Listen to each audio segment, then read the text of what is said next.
បងប្អូនមួយចំនួនប្រហែលជាមិនទាន់បានស្គាល់ទេថានៅខេត្តព្រះសីហនុរបស់យើងមានទីតាំងរីសតមួយដែលមានទេសភាពស្រស់ស្អាតនៅជិតនឹងប៉ោយកាំពេញរបស់យើងហើយនេះគឺជាទេសភាពតាមច្រកចូលនៅក្នុងរីសតហ្នឹងបងប្អូនហើយមាន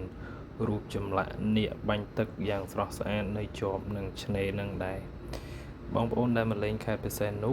អាចមកចូលលេងទស្សនាថតរូបស្អាតឬក៏ចង់ចូលគេងនៅក្នុងវិឡាមួយក៏បានដែរបងប្អូនអាចធ្វើការកក់តាមរយៈខ្ញុំធ្វើការ pin comment នៅ page របស់ resort នៅខាងក្រោមវីដេអូនេះបងប្អូន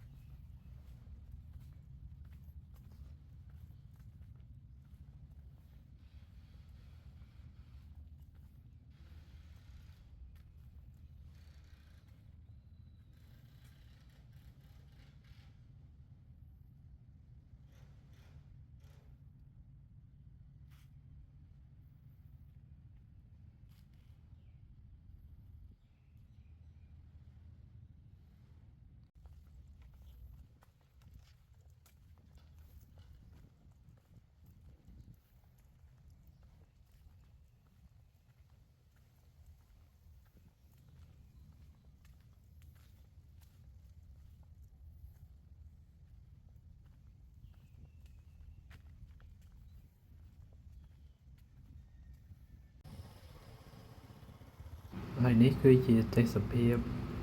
ខ្ញុំបានថតខ្លះនៅតាមមុខវិឡានីមួយហើយបើបងប្អូនចង់ដឹងកាន់តែច្បាស់អាចទំនាក់ទំនងក៏ដូចជាឆាតចូល page របស់ resort ផ្ទាល់ដូចដែលបាន comment នៅខាងក្រោមវីដេអូហ្នឹង